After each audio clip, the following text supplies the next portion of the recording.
안녕하십니까. 성형외과 전문의 이주영입니다. 자, 오늘은 자연스러운 가슴이 되려면 어떤 요건들이 충족이 되어야 되느냐.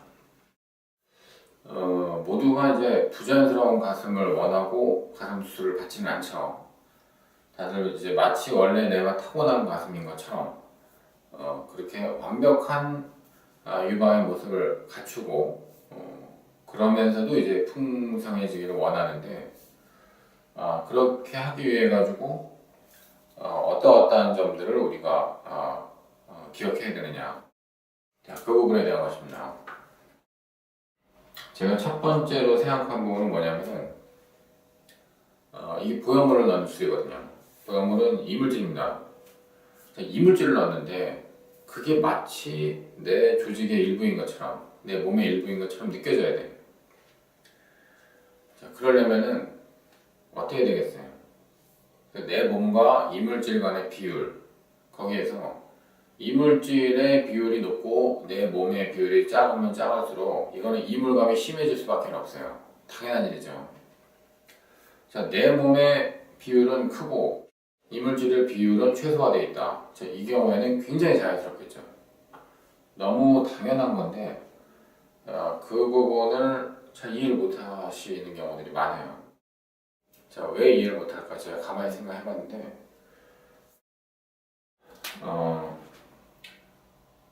이 보형물이라고 하는 거는 제품이고 제품을 만들어내는 회사가 있습니다. 자, 회사들은 이거를 홍보를 해야 돼요. 홍보를 해서 많이 팔려야 그 회사가 더 발전할 수 있고 더 좋은 제품을 만들어낼 수가 있겠죠. 자, 그러다 보니까 이 보형물이 좋으면 그러면 자연스럽다. 자, 이런 식으로 광고들을 무지하게 이제 하다 보니까 사람들이 진짜 그런 줄로 알고 나는 자연스러운 느낌을 줄 수 있는 보형물을 써달라. 자, 이렇게 요청하시는 경우가 자꾸 생기는 것 같아요. 근데 이제 그건 광고고 이제 팩트는 광고하고는 많이 달라요. 제가 동영상 강의를 하는 이유가 광고가 아닌 팩트를 궁금해하시는 분들이 많기 때문에 팩트를 짚어드리려고 이제 동영상 강의를 하는 겁니다.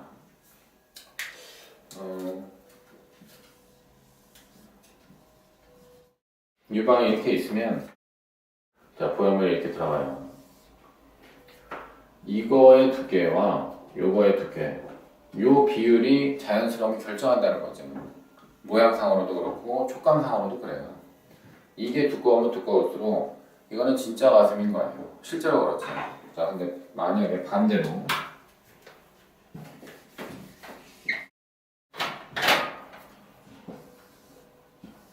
자, 이 경우에 어떨까요? 자기 원래 가슴은 요만큼, 보형물은 이만큼. 자, 이거는 누가 만져봐도 이물감이 심하겠죠. 자기 스스로가 만져도 이물감이 심하겠고 가차고나라는 느낌이 만지는 순간에 들겠죠. 그리고 겉으로 봤을 때에도 이런 부분에 어떤 마진들, 이제 보형물이 뭔가 이물질이 거기에 있다라는 느낌을 안 줄 수가 없어요. 그래서 보형물의 크기와 크기라고 하는 것은 이제 표면적과 질량과 볼륨과 이 모든 것을 뭉뚱그려서 얘기를 하는 거예요. 자기 살의 두께, 자기 원래 유방의 크기 이런 것들하고 그 비율이 일정 정도를 넘어서지 않는 것이 좋겠다라고 하는 거예요. 그 일정 정도가 몇 프로냐 뭐 이런 걸 두고서 뭐 숫자적으로 이렇게 얘기를 하는 거는 사실은 의미가 별로 없고요. 미용술에서는 단지 내가 갖고 있는 유방이 만약에 아주 얇고 작았었다라고 할 때 과욕을 부리는 것이 항상 부자연스럽고 나중에는 이거는 내가 빼고 싶다라는 생각이 들게까지 가버리는 이유가 된다는 거예요. 보형물을 선정하는 데 있어가지고 보형물의 사이즈와 질량 이런 걸 선정할 때 자기 원래 가슴을 먼저 봐야 돼요. 내 가슴을 더 돋보이게 하기 위해서 이런 것들 보형물을 쓰고 수술하는 것이지 보형물 자체가 돋보이는 거를 써서 그것 때문에 내가 돋보이는 건 아니에요. 그래서 내 몸이 우선이다. 내 몸이 더 바깥에 있고 내 몸이 더 눈에 잘 띄는 곳에 있고 보형물은 숨겨져 있어요. 자, 그 사실을 잊지 않으셔야 되겠다라고 하는 거를 먼저 말씀드리고, 그 다음에 커버 조직, 이 보형물을 둘러싸고 있는 자기 살, 뭐 피부와 피하지방과 유선 조직과 이제 근육, 근막, 자 이런 조직들이 보형물을 다 싸고 있는 것들인데, 걔네들이 적당하게 보형물들을 잘 포장을 해줘야 돼요. 그러니까 보형물을 잘 가려줘야 되고, 그러기 위해서는 얘네들이 적절하게 늘어나줘야 돼요. 자, 나이가 어린 환자분들이, 어린 분들일수록 살의 탄력성이 강해요. 이렇게 쭉 늘어나게 하려고 잡아당기면, 자, 놓으면 다시 이렇게 돌아가려고 하는 그런 힘이 강하다는 거죠. 자, 나이가 들면 들수록 이런 유방 외피 조직의 신전성이 심해져요. 즉, 이렇게 늘려놨을 때 돌아가려고 하지 않고 그냥 줄줄 늘어나려고 하는 성향이 더 강하다는 거예요. 그래서 자, 그러면은 젊은 사람이랑 나이 든 사람이랑 어느 쪽이 더 처음에 수술하고 난 직후에 느낌이 좋겠어요? 나이 든 사람들일수록 피부가 줄줄 늘어나기 때문에 보형물도 쉽게 들어가고 처음서부터 물렁물렁해요. 말랑말랑하고. 반면에 젊은 사람들은 다시 돌아가려고 하는 성향이 너무 강하기 때문에 보형물을 아주 세게 압박을 하게 되죠. 보형물이 사이즈가 크면 클수록 더 그런데, 이게 탄력성이 강한 스킨이면은 처음에는 느낌이 좋을 수가 없어요. 근데 시간이 지나가면서 점점 그 피부가 콜라겐들의 재배열이 일어나면서 이렇게 점점 늘어나는 식으로 또 신전사가 가지게 됩니다. 네, 그렇게 되면 될수록 더 느낌이 좋아지는 것이고요. 그래서 자, 이런 부분을 이해를 해야 돼요. 이제 보형물이 들어갔을 때 보형물을 둘러싸고 있는 유방 외피 조직이 적절하게 그 보형물의 사이즈와 모양에 매치가 되게끔 재배열이 됐느냐 안 됐느냐, 그 부분이 중요한 거예요. 그래서 나이가 젊은 사람일수록 또 출산 전 여성일수록 이렇게 적응을 하는데 걸리는 시간이 더 오래 걸려요. 근데 나이가 많은 사람들일수록 적응이 빠르죠. 적응은 빠른데 그 보형물을 갖다가 담고 있어야 되는 그런 어떤 그 중량에 버티는 힘 역시 약하기 때문에 빨리 또 이제 좀 처져 내려가는 이제 그런 경향이 있기는 해요. 어쨌든 자연스러운 가슴이 되려고 하면은 젊은 사람들의 경우는 시간이 좀 일정 정도 필요하다라고 하는 점, 그런 점을 좀 이제 기억해 주시고, 자, 근육 위쪽으로 보형물이 들어가느냐, 근육 아래쪽으로 들어가느냐, 이 부분이 어떻게 보면 가슴술에서 가장 핵심적인 부분인데, 사람들이 이 얘기를 사실 잘 못해요. 왜냐하면은 이해를 하기가 어려운 부분이기 때문에 그래요. 어쨌든 그럼에도 불구하고 저는 주구장창 이 얘기를 하는 게 이게 핵심이거든요. 가슴술에서 이 얘기를 빼면 남는 게 사실은 별로 없어요. 보형물이 근육보다 위쪽으로 들어갔을 때랑 근육보다 아래쪽으로 들어갔을 때랑, 자, 어느 쪽이 더 자연스러울까? 또 어느 쪽이 더 예쁠까? 어느 쪽이 더 볼륨 효과가 더 클 것이냐? 자, 그거를 제가 설명해 드릴게요. 근육 위쪽으로 들어갔을 때가 훨씬 예뻐요. 원래 보형물 자체가 유방 조직을 흉내내려고 만들어진 거예요. 그러면 대흉근, 이 근육은 팔을 이런 식으로 움직일 때 쓰이는 그런 기능적인 그런 파트지 유방의 모양하고는 아무 상관이 없는 애들이에요. 그러면 이 근육은 배제하고 여기에다가 보형물이 들어가는 게 당연한 거거든요. 실제로 유방학대술의 역사에서 보면은 늘 근육 위쪽으로 넣으면서 시작이 됐어요, 이 수술이. 근데 이렇게 하다가 보니까 문제가 뭐가 생겼냐면은 이게 살이 점점 이제 얇아지잖아요. 나이가 들면 들수록. 또 아이를 낳고 수유를 하고 이렇게 시간이 지나면 지날수록 자꾸만 얇아질 수밖에 없어요. 왜? 보형물을 했을 때 직접적인 압박을 받기 때문에. 이게 계속 얇아지면은 겉에서 만져봤을 때 계속 해가지고 이물감 또는 이게 뭔가 좀 들어가 있거나 수술을 했다라고 하는 느낌, 자, 그런 것이 계속해서 심해질 수밖에 없겠죠. 늙어가면 늙어갈수록. 근데 그 부분이 어떤 이제 문제가 되니까, 자, 보형물을 더 밑에다가 파묻을 수 없느냐, 뭐 근막 아래에다가도 넣고 근육 아래에다가도 넣고, 그런 식으로 술 방법을 변형을 하게 된 거죠. 그러면서 근육 아래쪽 수술이 나오게 된 거고요.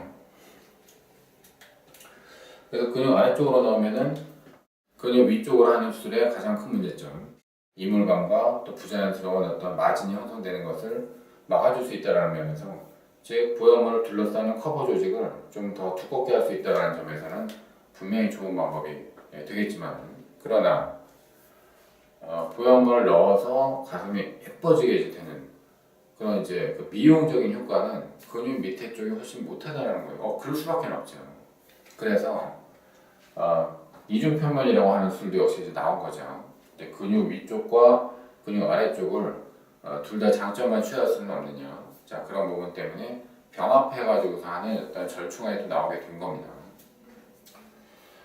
자, 그리고 자연스러운 가슴을 얻기 위해서는 자기 유방이 어떻게 생겼느냐도 물론 중요하지만 원래 흉부의 골격이 어떻게 생겼느냐도 굉장히 중요합니다. 그거는 수술자가 정확하게 살펴야 되는 부분인데, 자, 뼈가 어느 쪽에 돌출이 되어 있느냐 그걸 봐야 돼요. 만약에 이렇게 위쪽 뼈가 돌출이 되어 있다고 하면은 아무래도 물방울을 써주는 게 예뻐요. 여기가 돌출이 심하고 여기는 함몰이 되어 있는데 동그란 형태의 보형물을 썼을 때 사실 뭐 젊은 사람들일수록 특히 굉장히 오랫동안 윗볼록으로 고생을 하겠죠. 뭐 그런 경우 물방울을 써주는 게 좋겠고, 또는 이제 뭐 오목가슴이 심한 경우, 그런 경우에는 사실 오목가슴이라고 하는 이제 흉골과 갈비뼈의 형태는 유방수술하고는 상관이 없는 부분이긴 한데, 그거를 우리가 가슴수술 함으로 인해 가지고서는 그 사람이 갖고 있는 어떤 환자로서 느끼는 어떤 이제 그 체형에 대한 불만사항, 자신 없음 이런 문제를 해결하려고 하면은 어떻게 해서든지 이 보형물술로 그걸 극복할 수 있도록 한번 노력을 좀 해보긴 해봐야 돼요. 물론 그걸로는 충분치 않지만. 그래서 오목가슴인 경우에는 명치 부분 쪽이 보통 이제 많이 꺼져 있기 때문에 보형물이 가운데서 자꾸만 붙어가는 느낌이 좀 갖게 돼요. 그래서 그 박리를 할 때 이제 그런 부분 조심해서 해나가야 되고 이제 이런 부분이 있는 거죠. 자, 그리고 마지막으로 말씀드릴 부분은 정말 이 사람이 자연스러운 가슴이, 자, 딱 보형물만 넣으면은 예쁘게 아주 자연스럽게 끝나는 분들도 물론 있어요. 근데 그렇지 않은 분들이 있습니다. 이 가슴은 보형물을 넣는 것 말고 또 다른 어떤 방법들이 동시에 좀 시행이 되는 게 좋겠다. 뭐 예를 들어서 가슴이 예를 들어서 이제 뭐 한쪽 부분에 뭐 함몰이 이렇게 있다. 그 다음에 양쪽 가슴이 뭐 예를 들어 처진 정도가 다르다. 양쪽 가슴이 이제 이쪽 부분은 뭐 이렇게 좀 살이 좀 너무 없고 이쪽 부분은 살이 너무 많더라. 이제 그런 식의 경우에는 자연스러워지려면 어떻게 되느냐. 보형물만 물론 넣는다고 하는 건, 보형물을 넣는다는 거는 가슴 수술의 가장 작은 한 카테고리 중에 하나예요. 여러 가지 카테고리들이 있는데 뭐 가슴 축소도 있고 처진 가슴 교정도 있고, 그 중에 가슴 확대가 그냥 한 챕터로 들어가 있는 것이기 때문에 그거 하나가 가슴의 미용적인 모든 문제를 극복할 수 있는 방안이 되는 건 아닌데, 제가 환자들 입장에서는 주변에서 듣는 게 다 이제 그 얘기만 들으니까 당연히 가슴술에서는 보형물 하나 이제 좋은 거 딱 넣으면은 자기가 갖고 있는 모든 문제들이 다 해결될 것으로 생각하시는 경우도 있는데 솔직히 그렇지 않은 거죠. 그래서 뭐 이렇게 함몰된 부분이 만약에 있다. 그러면은 보형물술과 함께 여기에다가 지방 이식을 좀 해줄 수도 있고, 또는 유방의 모양을 전체를 봤을 때는 유방의 크기와 유륜의 크기가 이 비율이 굉장히 중요해요. 이게 유륜이 너무 작으면 그것도 안 예쁘고 유륜이 너무 넓으면은 그것도 되게 보기 안 좋거든요. 그래서 유륜을 줄인다든가 뭐 또는 이제 유륜을 좀 넓히 연출한다든가, 또는 유두의 모양도 굉장히 중요한데 그런 것을 성형하는 그런 수를 동시에 진행하는 경우들도 있을 수 있습니다. 또는 처진 교정과 유방 확대술을 같이 하는 경우도 있을 수가 있고요. 자, 이와 같이 자연스럽고 아름다운 가슴을 만들기 위한 여러 가지 조건들은 뭐 얘기하다 보면 물론 한도 끝도 없겠지만, 보통의 경우 인터넷을 뒤지면서 유방 수술에 대한 어떤 정보를 획득하시는 환자분들이 빼놓기 쉬운 부분들을, 너무 당연하고 상식적인데도 불구하고 그것을 아무도 얘기를 안 해주기 때문에 실제로 놓치고 그거를 간과하는 경우들이 많은, 자, 그런 부분들을 제가 중심적으로 일단 한번 설명을 드려봤어요. 자, 도움이 되셨는지 모르겠습니다. 자, 오늘 강의는 여기서 마치겠습니다. 고맙습니다.